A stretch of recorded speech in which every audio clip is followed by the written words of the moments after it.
Окей, давайте буду пробувати потихеньку починати, будь ласка. Let's start. Thank you. Максим, чи ви нас чуєте? Maksym, can you hear us? Добре. Що мене знову фонить? Okay, I want to thank you all. We hope the session will be interesting for all of you. My name is Anastasiia Bondarenko, and now I work as an environmental expert in Baltic Environmental Forum. But originally, I'm from Ukraine. I moved to Lithuania after the full-scale invasion, and I'll be the moderator of the session. As we know, the environmental performance of Ukraine has been pretty poor even before the beginning of the war in 2014. We don't have an effective state ecological monitoring system. There are no effective mechanism of impact on big environmental polluters. There are no ecological insurance system, no mechanism for calculating the damage caused to the environmental, and legislation system particularly not in line with EU legislation system. It contains some necessary norms, but their fulfillment is not ensured by responsibility for their non-fulfillment. With the full invasion, the situation worsened and Ukraine has increased ecological problems. The areas to which assessment is limited have increased. Accordingly, there are no possibility to providing monitoring and environmental protection measures. Some ecosystems are unique and natural objects are not longer for restoration. About 20% of protection areas in Ukraine are injured. There are threats to strategic goals of preserving biodiversity, and the potential for absorption greenhouse gas is decreasing. The process of desertification and degradation is intensifying, especially for agriculture in lands.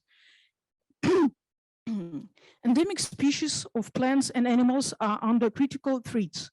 Their disappearance will have disastrous consequences for biodiversity and planetary scale. Military operation covered almost 3 million hectares of forest in Ukraine. Because of the war, more than 4.6 million people in Ukraine have problems with access to drinking water. Other danger, it's a military waste. About 160,000 square kilometers of territories of Ukraine are contaminated with explosive objects. Due to the war, more than 227 businesses, plants, factories, including the chemical industry, they're damaged or destroyed. There are significant threats to nuclear and radiation safety due to damage to nuclear and radiation hazardous facilities. The radiation monitoring system was destroyed and exclusion zone. So far, the current state recovery policy is designed mainly for post-war period. It's unsusceptible for environmental, as you understand. Environmental restoration measures must be implemented now. Delay will be lead an ecological disaster in large area. So I'll ask today to outline the list of approximate plan of action to prevent such disaster and determine civil society's role in implementing this plan. Thank you, and I want to pass the floor to Maksym Soroka, expert of ecological safety and environmental monitoring, coordinator of Dovkola network, associate professor. Thank you, Maksym. Floor is yours. Дякую за це представлення. Thank you for your presentation. First of all, glory to Ukrainians, to our armed forces, to our heroes. Thank you to our allies, and thank you for the invitation and for the possibility to share my views. I decided not to show you a presentation on my project, but still on the big screen I can see myself. I suggest we should speak about strategical and philosophical purposes of our activity. Currently, we have a difficult topic, the role of civic society in ecological rebuilding of post-war Ukraine. Interesting, have you noticed in the name of our roundtable, we have the problems and the decision. And I suggest we should speak about the problem and about the solution. We are now witnesses of a big damage to environment. One-way plastics are disseminated. In Ukraine, we are witnessing the first crisis of the worldwide environmental crisis. The new arms race has started. Environmental resources, migration, industrial use of territories and pollution. And I would like to predict your question. You could ask, where's the problem? There are two problems. First of all, the sooner we understand that the war in Ukraine influences the ecological security worldwide, and we could see that this focus has shifted, and it is about decades ahead. And the sooner we notice, the sooner we'll understand that this global crisis can only be stopped by Ukrainian victory. And secondly, yesterday and today, you have heard numerous times reconstruction of everything. Still, we do not have a whole picture of what we want to reconstruct. I followed the forum, the speeches. The same, what should we reconstruct? We do not a picture, and it is the main task to understand the future we want to reconstruct. We have to understand it in a sincere way. The civic society, its activity, its preparedness to be active horizontally, it is the solution for the ecological reconstruction. In the last 4 years, I worked on the enlargement of the network Dovkola environment. Last year, within the International Industrial Forum, one of the employees of the industry said the civic society cannot take over the function of the state. In the year 2019, it was difficult to argue about it, but now the society should not bear the function of the state, but it's what the society is doing. And maybe it could be the solution. A good example is the monitoring of the quality of air and radiological monitoring. Ekodiya and Air, two examples of Ukrainian projects. It's not only a source of information, but also a possibility to sustain our health. And Drukarnya, Dovkola, Eco-Ruch, Eco-Sense, Ekodiya, these are four the examples. Malirichki, who are monitoring the quality of water resources and who are taking care of water supply and water quality. We have unique data of the influence of the war on the water supply. their society and their civic population has always been the instrumental to achieve this process. It is going to be the same way in the future, but there's a nuance. What should be our green reconstruction after the war? I know my colleagues from Krokirnia, from the city of Slovyansk, are present at this round table.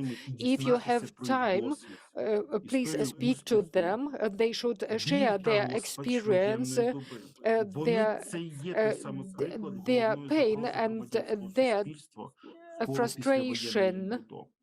And it's all about the post-war reconstruction. We forget sometimes that the civic society, it is not about the institutions, it is about the people who live in the society, who are building the community. The most damaged regions of Ukraine lost their communities. It's difficult to discuss how they should rebuild something which is no more existent. I know what I'm telling you now. They are no more existent. People left. They changed their activity. People changed themselves, and they changed their views. And the communities do not have people. The civic society does not society, and it is a danger. The history of Drukarnia, the youth of Vuhledar, Mr. Sonsia from Mykolaiv, the list is long. It is a risk for the post-war reconstruction of Ukraine. I'm appealing to my colleague, and I'm addressing also donors, how we can return the society into those communities. Do you have an answer? I do not have an answer. Maybe it is the main question of life and of the world view. Maybe we could search for the answer now. Otherwise, all our projects and actions and external influence will be in vain, and the donor projects will be transformed into neocolonialism.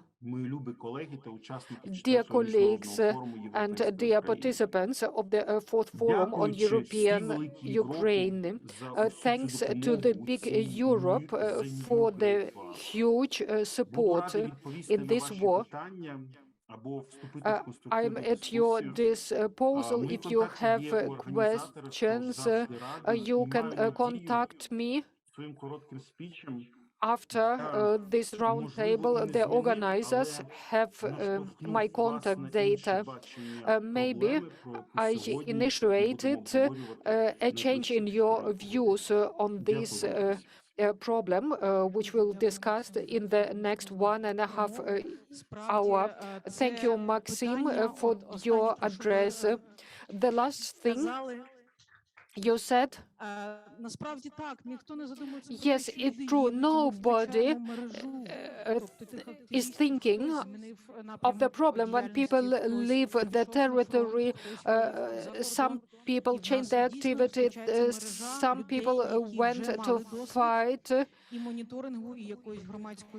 We are losing people who had experience in the monitoring and networking and locally, and I'm not sure that we are going to restore it. I'm not sure that it's possible, but I hope we are going to speak about this question.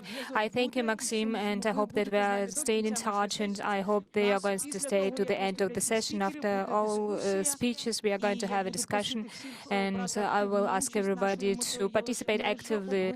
Our goal is not only to discuss what is possible, what acute issues we have, but also to work on further steps, what the civic society can do in order to solve solve such problems, also based on the propositions of our speakers and of our audience here.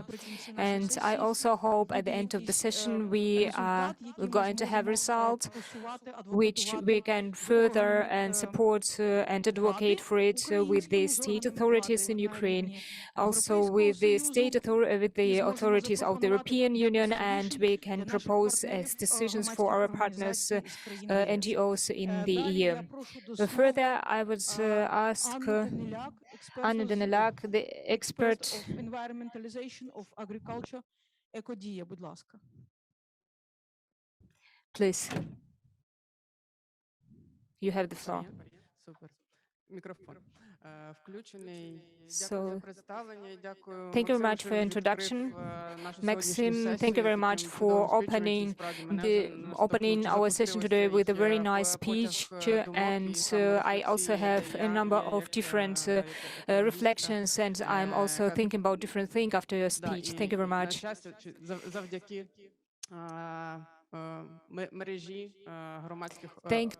Owing to the network of NGOs, I can keep working despite the fact that like many of my colleagues had to forcibly leave my house, and I'm not sure when I'll be able to get back my house in the form in which I had it.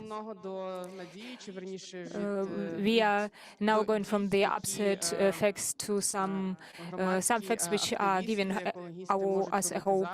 What can ecological activists do now during the war and in the post-war period?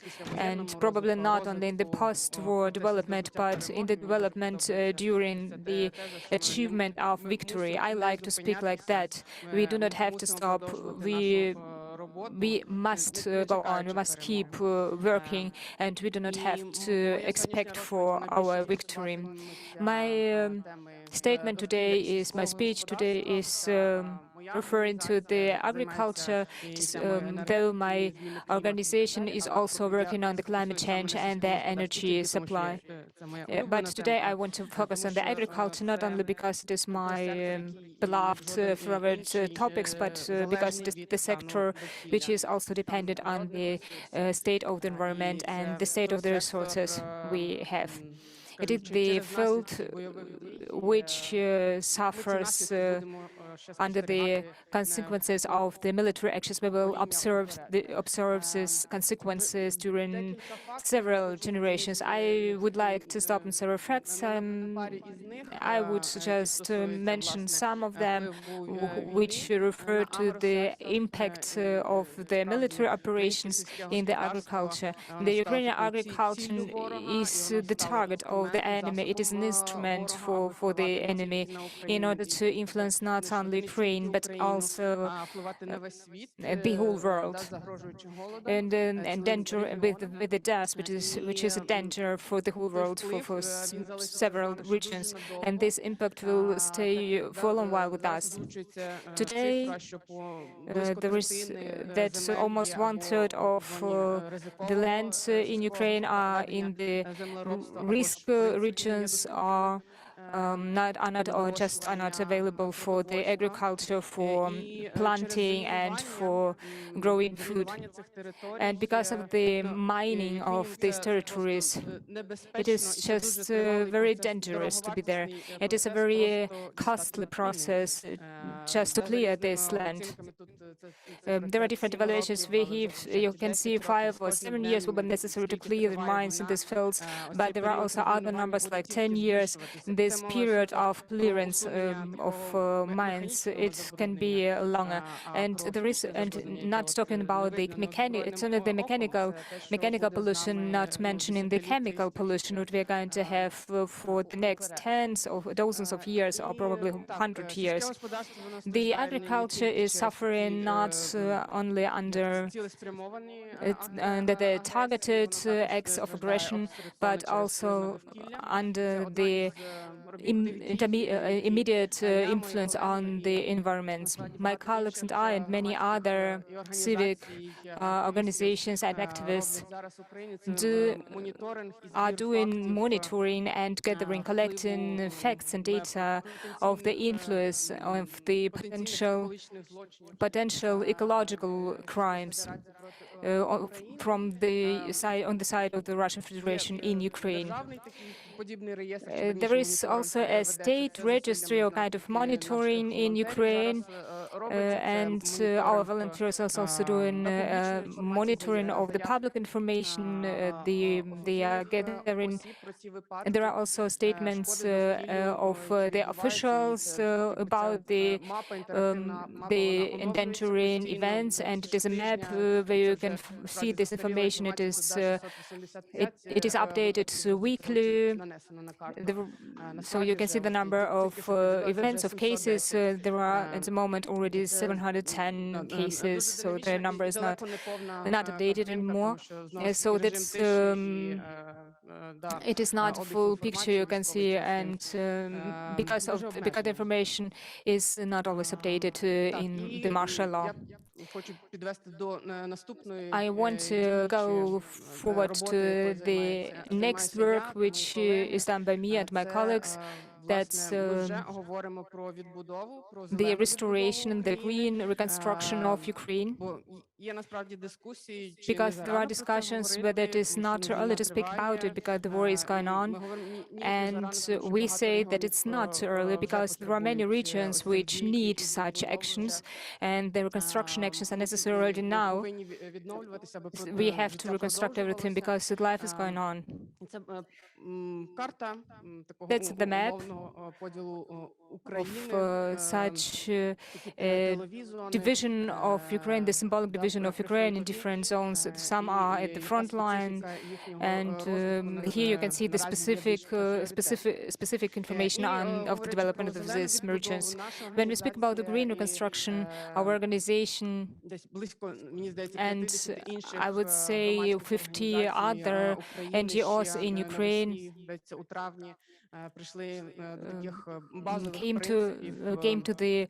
came mutually to the principles of the green reconstruction. You can see it in the slide. There are 7 principles. They refer to the energy,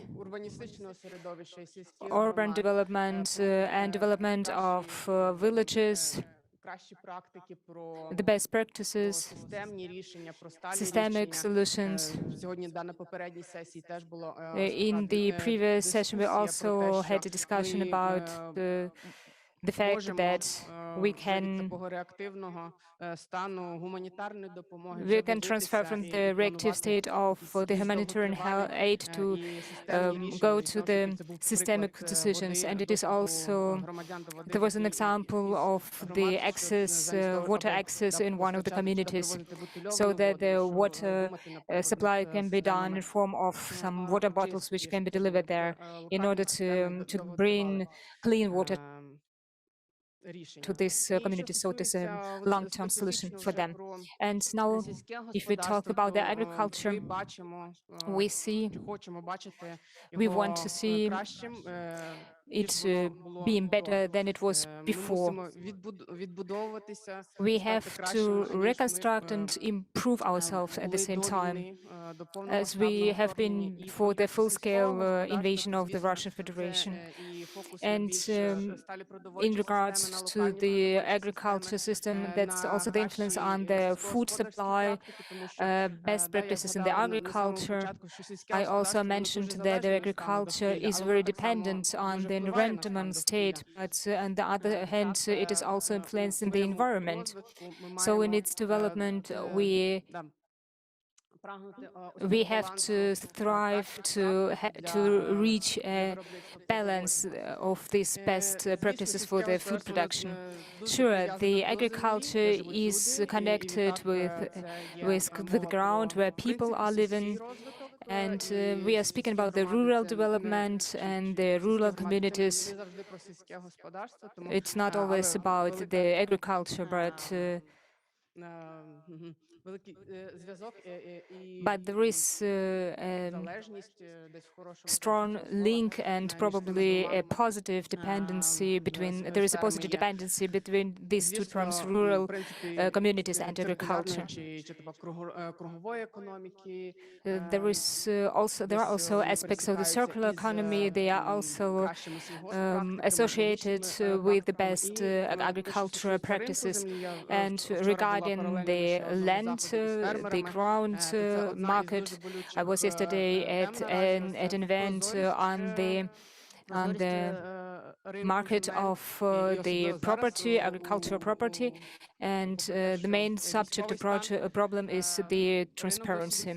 The market is still open despite the martial law.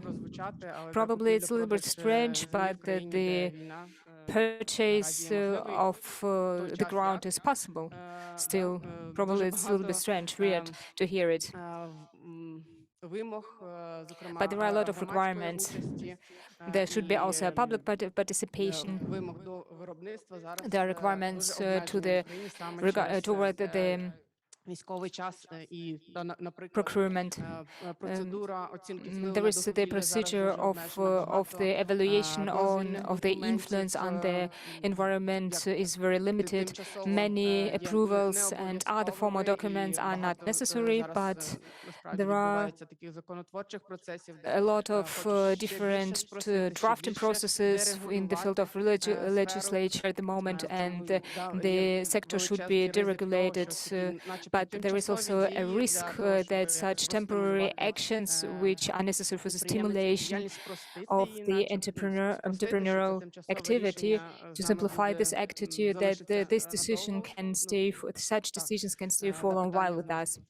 So these are still questions of the transparency and participation of the community and civic society, which is very limited at the moment through the military actions. There are some questions and issues of the role of the civic society, of civilians, where we can find ourselves. We can monitor, as an example, our work. We monitor the state of the environment.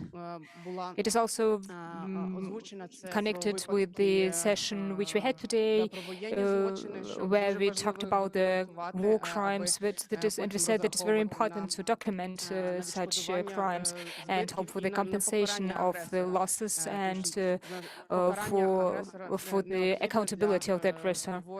The accountability, the punishment of the aggressor is necessary. It should also refer the ecological crimes, not only the war crimes we talked today about. And we also talked the subject of reconstruction. The cost of the construction would be very, very high. Approximately $50 million would be necessary as for the international currency fund, and that's the number we heard in summer, and this amount will increase with each day, which is with each month. And so it's very important that the civic society has to be included into the talks with the potential donors and the financial institutes who are going to help us, to support us in the reconstruction of Ukraine. And our role is not only to observe and monitor, but also to direct, so that such projects, such financing is really being used for the sustainable decisions. I'm repeating once more, but still we have to be reconstructed in a better way than we were before the war. The participation of the civic society and the publicity are important. We talked today about the effect to be visible. The public institutions should know of each other and know which resources we have in order to have synergies and in order not to have overlaps. The same also is important for the donors. We can and we must do it. I have spoken a lot about the importance of reporting and about the transparency of those processes. it is actually what we are fighting for. The transparency and the reporting for sustainable development of our country as part of Europe. That's all. We'll hear of each other during the discussion. Thank you, Anna, for your interesting presentation. Really, the last slide tells us maybe we have not planned it, but we knew this is the principle we have to apply. Earlier, we could say maybe later we do not have resources for that, but currently we have this situation in Ukraine to build back better. We have a lot of destruction, and we can do it according to the modern norms, methods, according to the best practices, in order to reconstruct the country in such a way as a green reconstruction. And in order not to lose this opportunity, we have to unite our efforts. We have to control the authorities. As Anna said, numerous initiatives are existent in the agriculture. The role of the civic society is important in order to control what is being elaborated, including on the legislative level. Many precious agriculture lands have to be preserved, and we have to unite our efforts to control what is being elaborated, and in order that the agriculture is renewed, but still with place for other parts of ecological system. Excuse me, we are changing to the next speaker. I'm looking.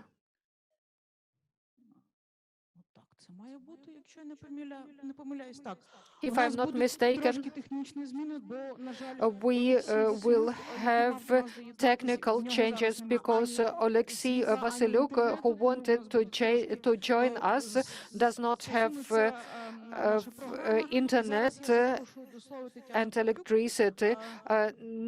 Tatiana Karpiuk, biologist, project manager, Hounds, Ukraine. She will speak about the important work her organization is doing. Thank you, Nastya. Anya started this topic.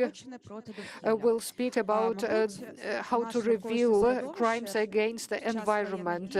Our environment is suffering mostly during this war, but still it receives the least attention. My organization, Hounds, is working on the documentation on war crimes. Last year, we presented a report about the environment in Donbass during the time from 2014 to 2021, how the environment suffered.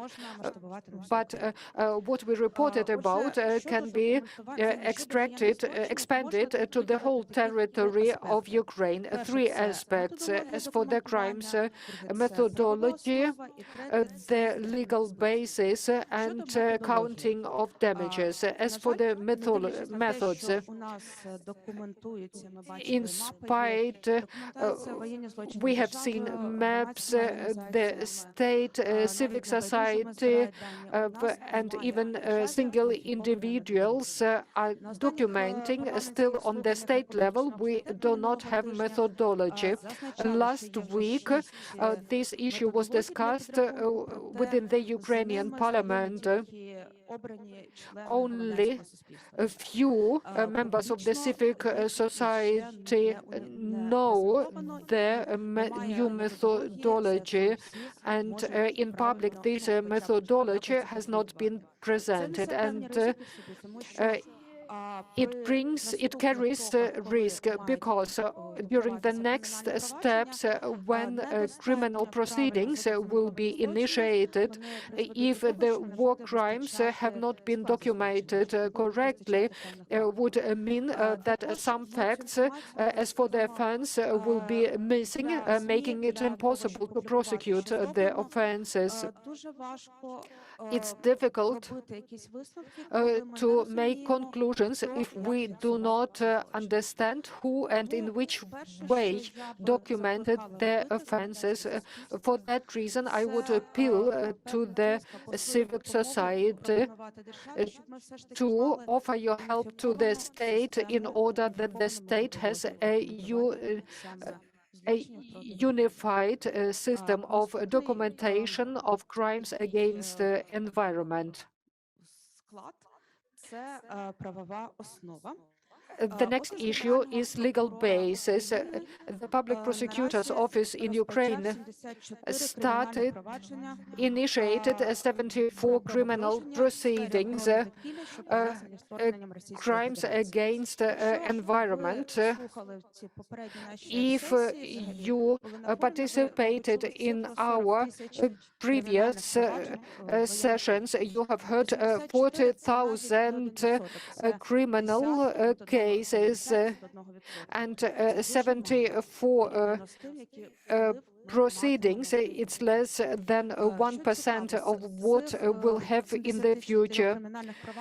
Out of those 74 criminal proceedings, 10 are under the section 441.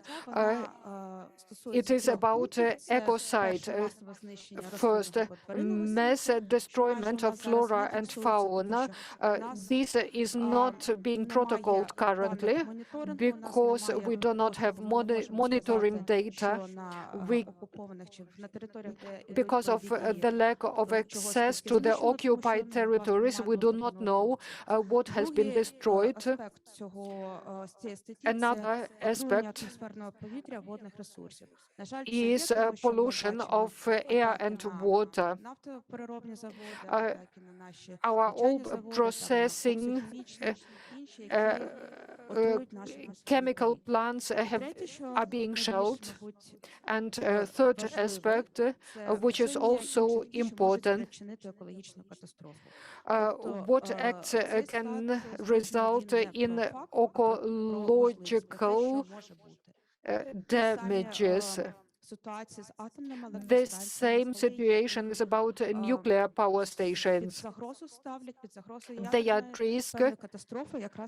risk of nuclear catastrophe, and it is environmental crimes. Ecological crimes are a part of the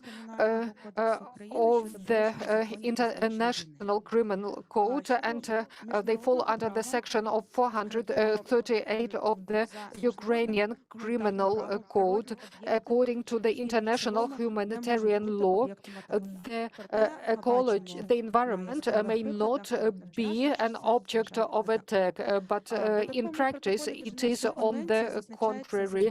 In the protocol to the Geneva Convention, military actions may not happen, are prohibited, which could damage ecology. The situation with methodology is not so good, but it is also about definitions. There are no definitions of the ecological damage, and it is unclear. What is important in the additional protocol?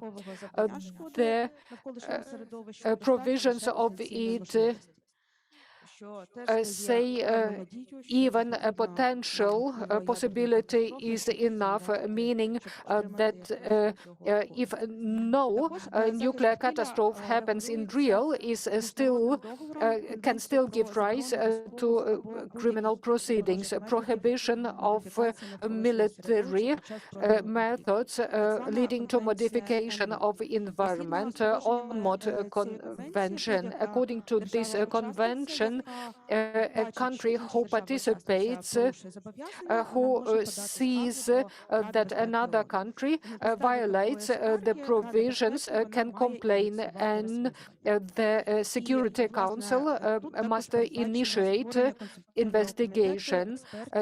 A counseling council must be established to investigate the case.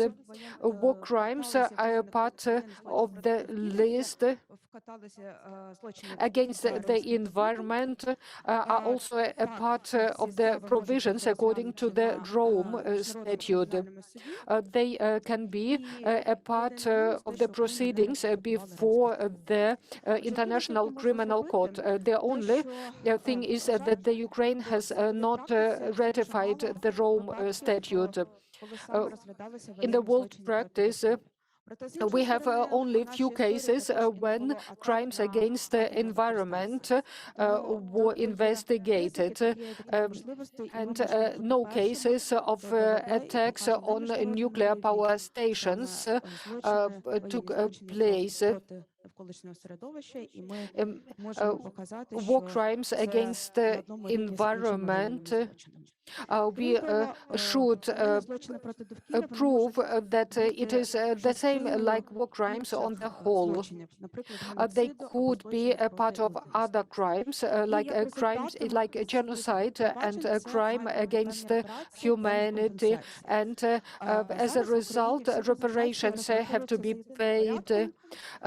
Currently in Ukraine, all reparations are counted according to the order of calculating damages. This procedure is a general one. It does not contain specifications, and ecosystematic services are not a part of it. Soil are assessed according to the Ministry of Agriculture and not according to the methods of the Ministry of Ecology. And biodiversity is not taking into account. Reparations and damages can be demanded in front of international institutions. The International Court of UN could deal with the case. As I said, proceedings were initiated only in an amount of less than 1%. Factories have been destroyed. Nuclear risk, nuclear could be a case. As for the others, who is going to document them? I'm afraid nobody, because a lot of other issues are present, and it could be the role of a civic society. We need a common base, and in a few years we could prosecute Russia, maybe. And three theses, finally. What can be done? An agreed-upon methodology, assessment of damages according to this methodology, and appealing to our legal system. If we have evidence, we need a practice of documenting evidence. Thank you. Thank you, Tatiana. It is one of our main tasks. Actually, we have numerous main tasks. Unfortunately, the situation is that we have no tasks which are not main tasks. If a building is destroyed, okay, it was destroyed, but its situation is not getting worse. As for the ecology, it is not like that. We cannot wait.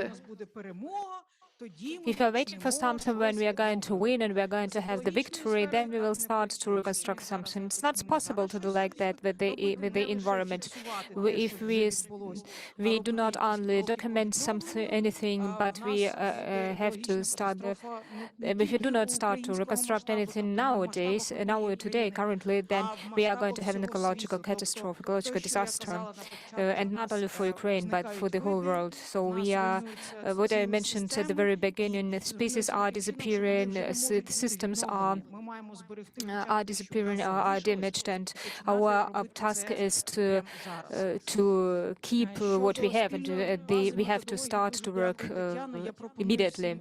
Thank you very much, Tatiana, for your aspect methodology. I would suggest to everybody to write down a methodology. When we are going to have the discussion, we can speak about it. I'm sorry that our colleague Oleksiy could not join us.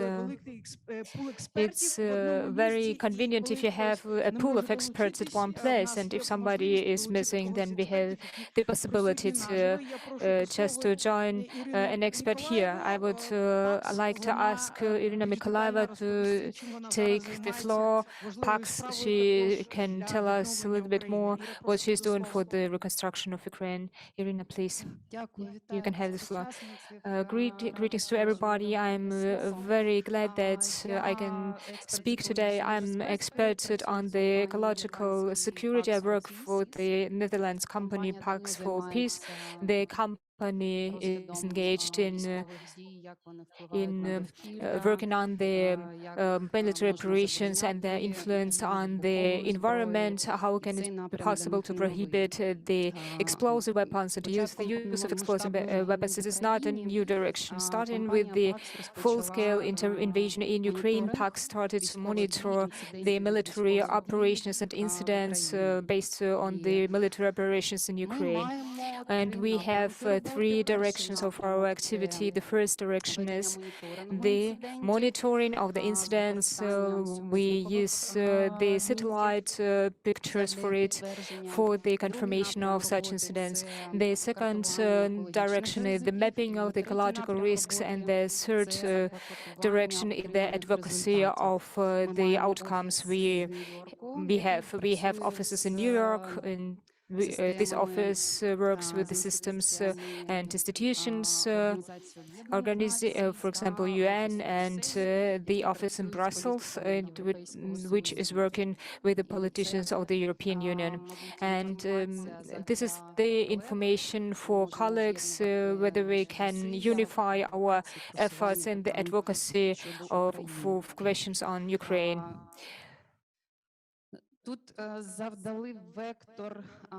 Here the discussion had the direction that we should have a single unified methodology, and I would like to speak on this subject, how to evaluate the damages. We worked on the damage of the energetic structure in Ukraine, and our report will be published soon. We finished our work here, and we have 174 incidents in our database. These incidents were taken out of 1,000 incidents. This is the first stage of verification. After the second verification step, we used the satellite pictures, and then we had 49 incidents left. This, in general, in order to get a number of damages, we have to go through three stages. First one is the identification. The second one is the documentation of an incident, of the damage, and this third stage is the evaluation. Tatiana spoke about it. And for this evaluation, we need a methodology in order to understand which parameters have to be collected. We cannot start at the end. We have first to collect, and then we think how to evaluate it. So that's important. What these are monitoring which is done by PAX. This monitoring is necessary for the identification and the documentation. The documentation is not only a picture, we also have to go on site because, and this is also an issue where we have to coordinate and unify our efforts with Ukrainian companies, with organizations who have access to the place of the incident so that they can take some soil probes and do some measurements, and then we can use it as an evidence base which we can use in further consequent courts or suits. I want to mention on Monday, the Assembly General of the UN adopted the resolution about the possibility to get reparation on the side of Ukraine. In this resolution, also the environmental damages are mentioned. So we have an instruction how to work for our action. In this sense, today, it is very actual to talk about the procedure, how we should verify such data, these damages, these incidents from the military operations. In summer, 2 Ukrainian companies share their databases with us. They are documenting such incidents in these databases. I will not say the names of these companies, but I must say that the difference is very big, how they document incidents, which terms they use, and in these conditions and parameters. It is unprecedented damage to the environment. So that's why we have no single terminology in this situation. That's very important how we call the geolocations, how we link these terms to the incidents. For example, we speak about the nuclear power station in Zaporizhia. We see that there is an attack of the hydropower station. We know that there can be association between the hydro station near the nuclear power plant in Zaporizhia, and if there is an attack on this hydro station, it can be also an influence on the nuclear power station in Zaporizhia. So, and that should be also documented like that. So we have to have the unified, clear methodology and terminology for different international organizations, Ukrainian organization. We need a single platform and to initiate something like that for the Ukrainian government. Thank you very much, Irina. I have already written down so many questions for our discussion, but I see that we do not have so much time for this discussion. I would like to speak Daria Malin, project manager of the ecological model of the modern, the Center of Liberal Modern Time. Sorry for my German. Yeah, so my name is Daria Melling. I'm working for the program Green Modernity in Berlin think tank Central for Liberal Modernity, LibMod. You can find us just across the street. We're here at Reinhardtstraße as well, so we are neighbors. Thank you very much for all my dear colleagues. And to be honest, it's an honor to sit right here at the same panel with you, because in assessing the damage of the war and analyzing all the existing plans for the recovery of Ukraine, we are reading and we are thankful to you for your work, for your analysis, and yeah, so that's what we are trying to base our assumptions on as well. Thank you. We are very grateful. Yeah, so that's a panel on environmental damage. But I would also like to mention the climate impact of the war it's not directly, it's not environment indeed. And actually, we must also be aware that ecological damage and ecological policies are not always in line with climate politics, actually more like vice versa.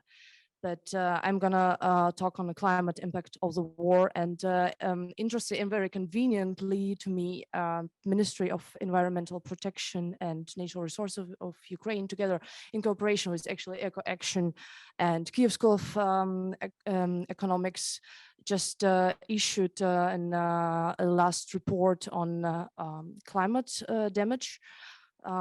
Thank you for that. And the interim assessment, in their interim assessment, they concluded that the full-scale invasion total at least 100 million tons CO2.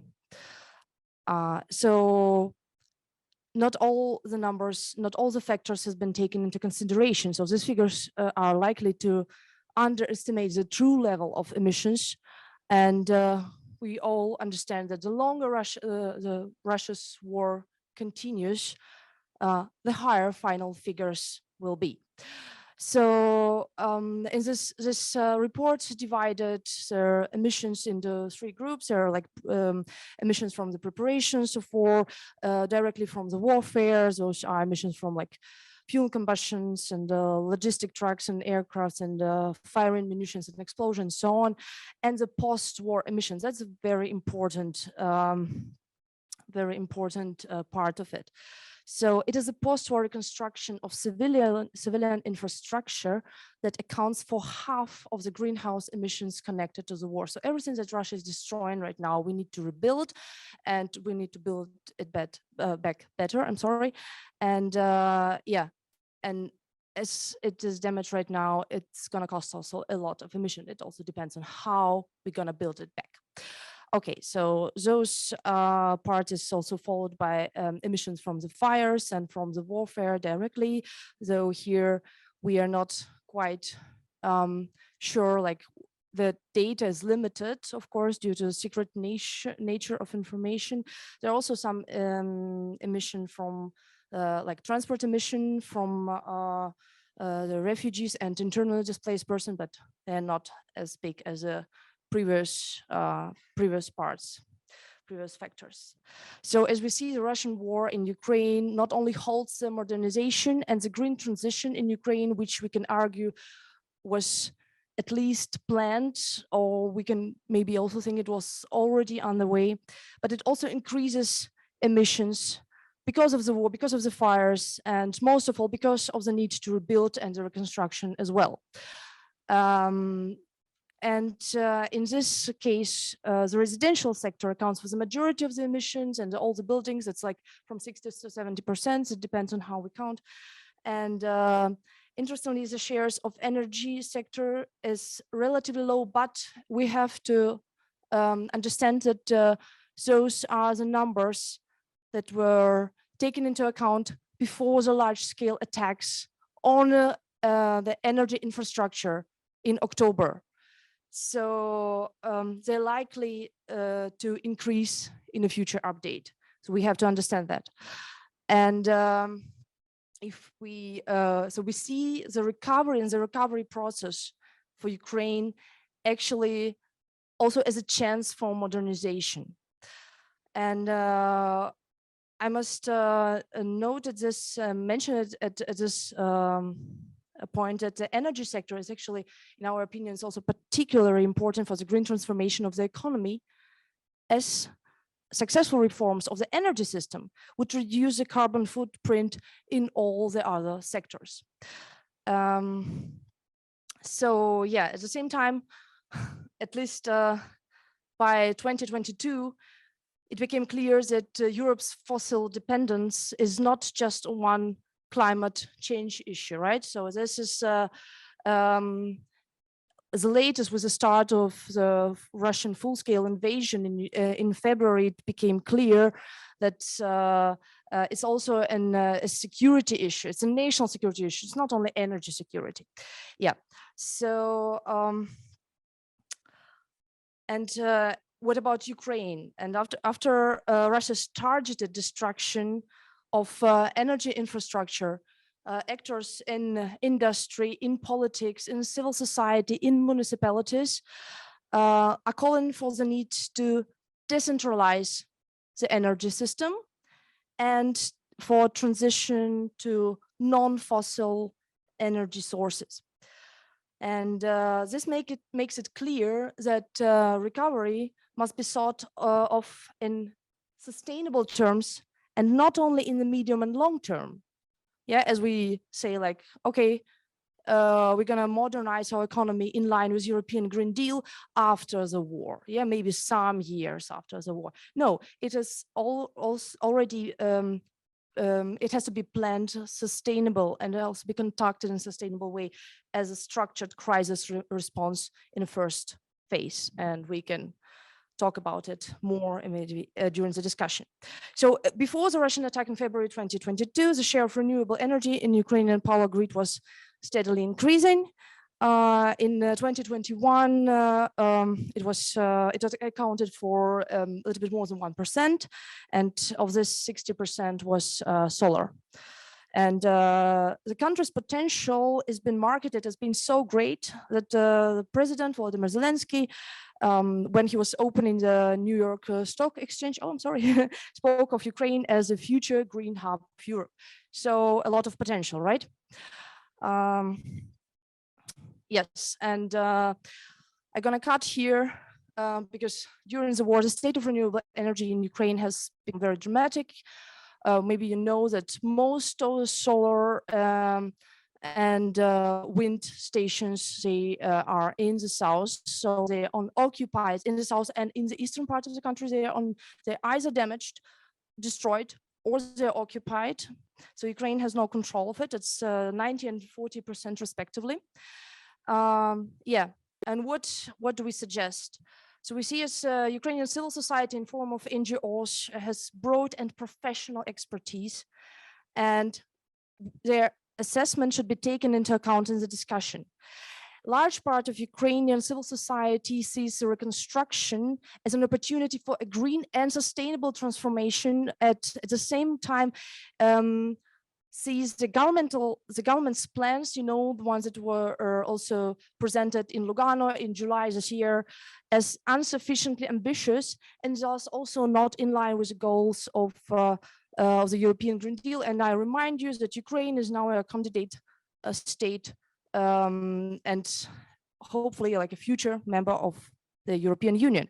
So the reconstruction plans for the energy sector are criticized for the lack of the role of renewable energy sources, and also for expansion of gas extraction and nuclear power, because that's also what is being planned.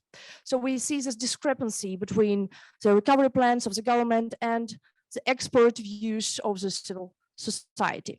And the success of sustainable reconstruction also depends on local actors, and those local actors sharing their goals and plans and their views.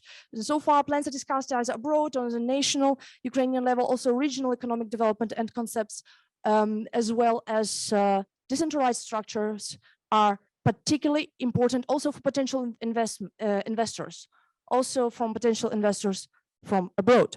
Yes, and that's thus involving the regions, the municipalities, and the civil society on the ground in the discussion, not only about immediate emergency aid, but also about long-term sustainable reconstruction is very, very important. So what are the main questions? And I will stop here. So what is the incentive? What incentive structures need to be created for sustainable, for green reconstruction of Ukraine? What incentives are needed to private, for maybe foreign or internal sustainable investments in Ukraine? And how can the contradiction between this need for decentralized energy transition in the short-term perspective, yet to ensure our security and Ukraine's future role as a net energy exporter to the European Union can be resolved? That's also a question that we can maybe all discuss, and maybe we can think about it in the future. And yeah, this must be the guidelines for our work in the nearest future. And what we need and what we hope to do also with the time is to create a space for a dialogue between the politics from the side and the level of the EU and Ukraine and industry and the civil society, and at the same time to draw attention to the perspectives of the community on the regional level. That's all from my side. Thank you for your attention. Дуже дякуємо, Дар'я. Thank you, Daria. It's a very important question. Thank you for your remark. Everybody who knows, who is following the ecological agenda knows the presentation in Lugano and in which way the view of the expert as for the ecological reconstruction differs from what was presented on the state level, and it is a problem, it is a challenge to bring it to the European Union to be heard.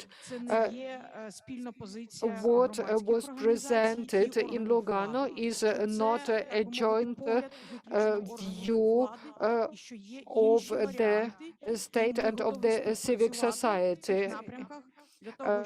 Different views are possible, and we are ready to work on this way to make our green reconstruction even more green. We have numerous initiatives currently. I have seen your question. Please wait until later. We have two challenges to make the reconstruction sustainable, to start now, to do it in collaboration with our colleagues from the European Union, to say to the state authorities that we have a joint position. A few times it was said, Maksym said it, the civic society may not substitute the state, and Vlada said previously, resources are missing. It's on the time for the state and for us to understand that we are in need of collaboration. If the civic society does not love the state, and if the state does not like civic society, we all understand that it's the case. But still, if we are interested in a result, we have to unite our efforts. Otherwise, we will not achieve anything. Thank you to all the speakers. Our colleague who wanted to join is not present. We do not have much time for discussions. I would like to sum up what we have touched upon. The main question from Maksym, it is really a big problem and nobody is speaking about. We are losing activists on the ground who have introduced measures who have improved the situation in the ecology, and it is a challenge how we could renew the network or to build a new network from those who remained and those who are ready to do anything. Control of the civic society in order to keep the balance, in order that the reconstruction is green and it is sustainable. We have to control the initiatives of the state and uniting our efforts for monitoring and for fixing the cases in order that the fixation is more effective, and in order that we have one system, and for that we need the same methodology. I'm asking everybody to take part in the discussion which will follow. I'm addressing everybody also who is online. Please put questions.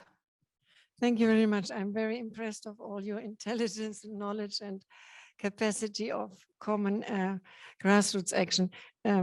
As I have worked in the Environmental Commission of the European Parliament on one side, and I'm still linked with climate networks and environmental networks of women and others around the world, I want just to put 3 points maybe you can include in your work. One is we are sitting here now, and I got your wonderful reports in the moment when the world climate activists and experts and leaders are meeting in Egypt. And I was asking myself, when you reported about the climate politics and was it CO2 effects and so of the war, I was asking myself if we would not be a lobby here to push that within the war crimes, really even here, they have to include in human rights violations, they have to include much more clearer women rights violations. I think it has to be named, not just human. And the other thing, really to put it on the same high level, war crimes, environmental crimes. Present, and because they have this future dimension, they have the and because they have this future and eternity dimension. You see the nuclear waste and radiation and the what is it, the Vergiftung des Bodens, the poisoning of the earth, which is very important for agriculture. Future, they have eternity and future dimensions, which destroying a house is horrible, and you lost your house, it's horrible. It has an eternity dimension in your soul. But you see, if you destroy the future of agriculture and the future of health, this dimension has to be much more on the scientific level in the debate. And maybe I just heard yesterday that there are scientists around the world doing a climate index. And I think it would be a political action. You could use it. Why should these CO2 emissions from the war be counted for Ukraine? Count them for Putin. You understand? That would be a big political action. And I think you could, by this, take your seat, take your place within the international climate community. Yes, that I think you should make a common report on this and make a sort of open letter to them that you could not be in Sharm el-Sheikh, and maybe it was even better you have been here, but that you ask for the publicity and public interest within the global climate community on the scientific level of there are women networks, there are environmental networks, there are city networks, and put it like this Putin's imperial neo-colonialist war is destroying your environment and is adding a lot to the climate destruction. I think by this you can create a broader public even against the war, because otherwise these climate actions here in Berlin are partly crazy. They're only looking into themselves. They're not looking what's happening now in Ukraine, see? And one car in Germany cannot destroy so much the climate like the climate war of Putin against Ukraine and humanity. Yeah, please. Yeah, so very short response. Ukrainian very brave climate activists are actually in Sharm el-Sheikh, I think even right now, and they're also supported by the German climate activists. So they are going hand in hand, and they're calling out Putin and Russia, and that's actually their main point on their agenda. Yeah. The war and the impact of the war and fossil fuels that financed actually this war. Yeah, there is some video, and actually it was only one side event leading by Russia, and Ukrainian activists do as much as they can on this to destroy it.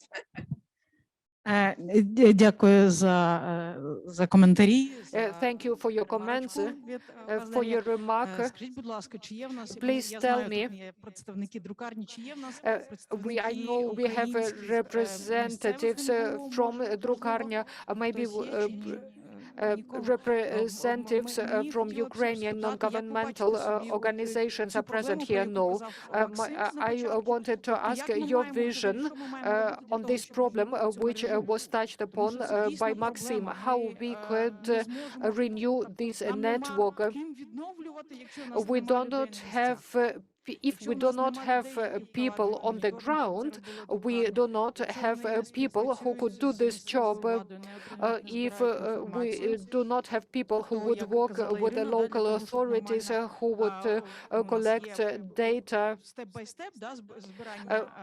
Yes, we go step by step in collecting information, and the next step. The second way is the screening locally on site. There should be a person who is going to do that. If you do not have any civic organizations or activists, then the state is not possible to do that. The officials we have at the moment in Ukraine, for example, the ecological inspection, they are not able to do that if they try to do that, because there are a lot of cases. They cannot cover all of cases. We focus on some essential big case incident, but we also should document minor incidents, and that's the question that we have: who should do that? Because at the moment this is not clear who is going to do that and how we are going to do that. If we speak about the one methodology, then we are going to develop it. Okay, protocol. We are going also to develop a protocol. We have a lot of experts in the field of ecological studies. We have legal experts. We will have a meeting. We will take the best practices and we will implement the protocols and bring it to the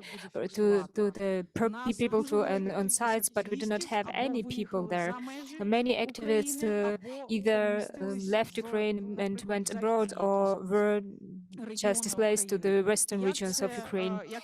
And how we can restore it, I, for example, do not have any answer. Probably Maksym has an idea how we should do that, how we should. There is also a question. Okay. Probably you can take this micro. So obviously, for Build Back Better and other reconstruction, the advocacy is going to be important because lots of interests will become involved. I have a question. In lots of countries, you can see that people who previously weren't interested in politics, have been united by environmental issues because when they've seen the impact on themselves, and it brings together people sometimes you don't expect. How do you see the state of this in Ukraine, actually, in terms of what it was before, and will it have changed after the war? Because I think if you're looking for you're looking for activism to be resurgent and new people to come together and to attract more people. Ukraine will have lots of other problems as well, and maybe people won't see the environmental impact as the first one. But how did you see it before? How much of a drive was there for environmental activism, and do you expect it to go up or down, if it's possible to say? Thank you for this question. Is it a question for all participants or?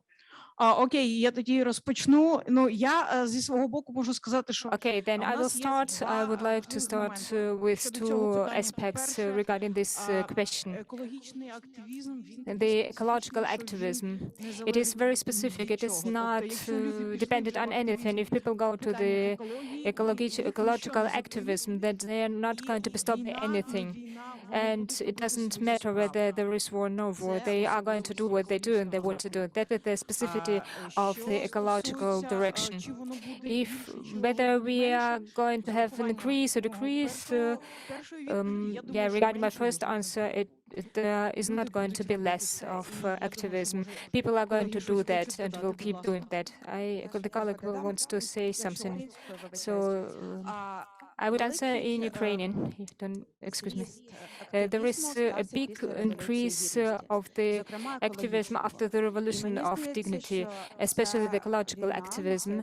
And this war, this full-scale invasion will also result in an increase of the activism, because people feel before that they can change something, and they are not afraid anymore. And even during the occupation, when Kiev was almost cut off, people still sorted their garbage. They were waiting when it is possible. They will give their garbage for the recycling. So such small things show us that such activism is still in, and people are still doing things, and people understand that ecology is something which applies to the future of their children. And if they want their children to be back in Ukraine, they have to be active in the ecological field. Колеги, я не можу з вами погодитися. Dear colleagues, I do not agree with you. I call on to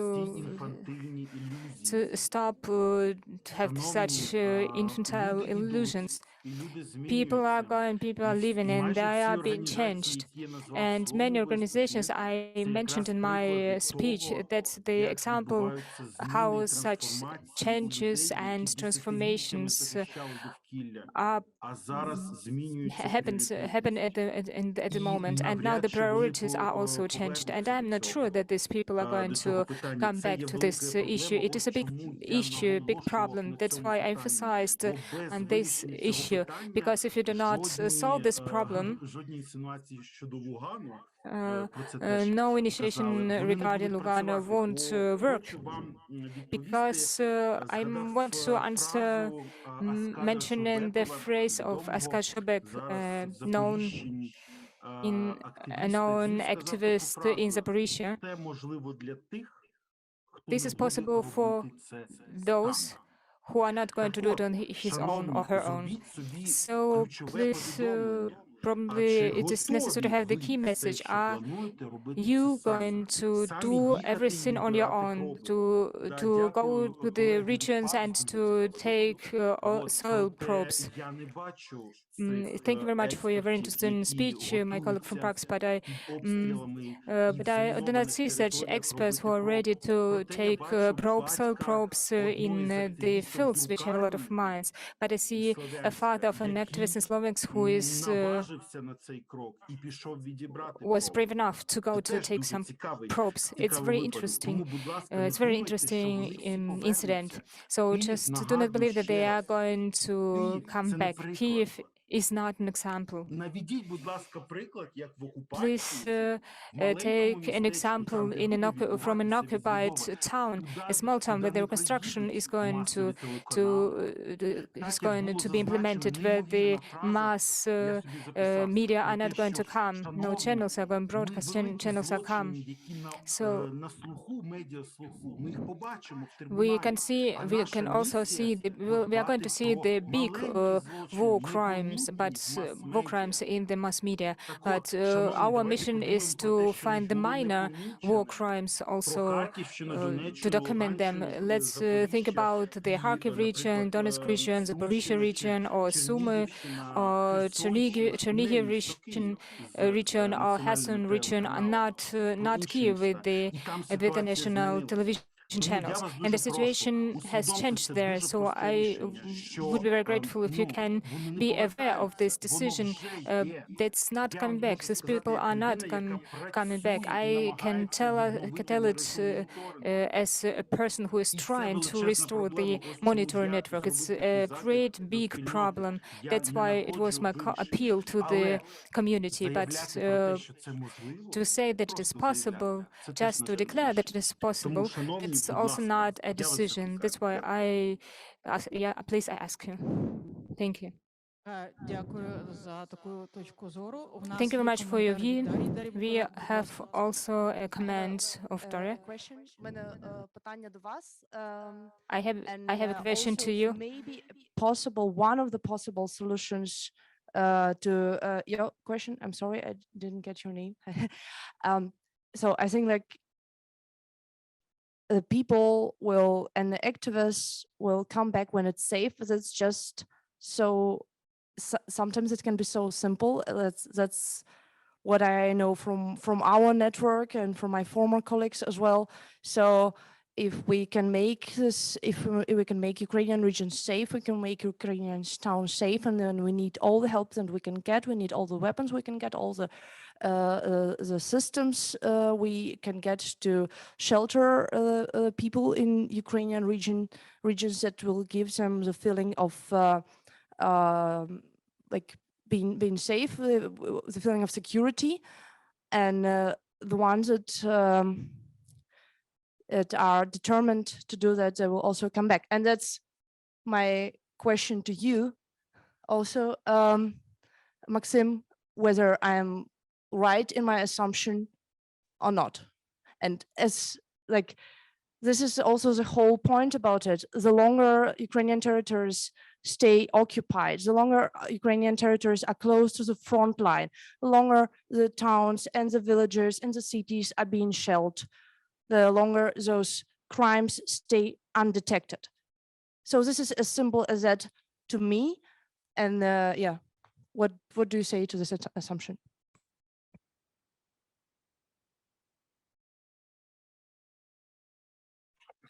Я з вами повністю погоджуюсь. I agree with you. Можливо, це є головне Probably it is the main decision, Проте the main я solution. закликав до реалістичності. But I ask you to be realistic. Реалізм, що це не How може бути to завтра unite this realistic view so that we understand that it's not tomorrow, it's not possible to do tomorrow with the rational thought that we have to work already today for our environment. And this and uniting these ideas, it's difficult. I hope that people are going to come back to Ukraine. It's enough to speak with people who dedicated their lives to solving some social issues, and then they left abroad, and they went abroad after occupation or after tortures or after some other problems. And we can understand that not everything is so easy for these people, and I hope that these people are going to come back. That's why I asked you to use this possibility to speak here with activists in order to hear from these people and to feel it, that what we are not going to see in the newspapers, what I cannot explain to you, what you can feel during the communication with such people, and you will understand how you should act in such a case. Thank you very much, Maksym. On my side, I can add that at such a moment, I'm sorry for these words, but I don't know how to change this work, but we have such stubborn people that so I had a lot of acquaintances in the occupied territories, but they sent me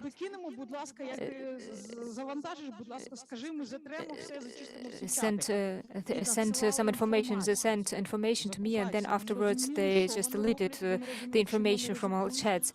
They knew what the risk is, but they did it because they understood how important it is that they do that. That's why I wouldn't be so critical. I wouldn't be so negative. Yeah, it will be very difficult. It will be not like we're used to, but we can speak about everything. Probably 2 minutes so that you can understand what I mean. I do not think, but people who left, it would be difficult to bring them back.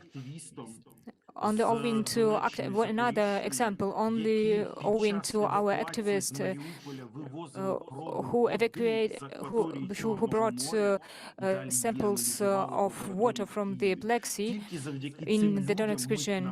Only these people helped us to understand what happened in the Azov Sea and the Black Sea, and these were activists, and that's why we have this information about the situation. And they risked their lives. So they took during the evacuation, they took not only their luggage and animals, but also such samples.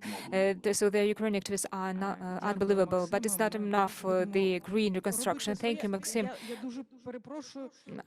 I'm very sorry, it's very interesting if we would have more time, we would stay here for one day, but we have maximum 3 minutes. So if somebody wants to say something, then please, very short. Please, Anya wanted to say something.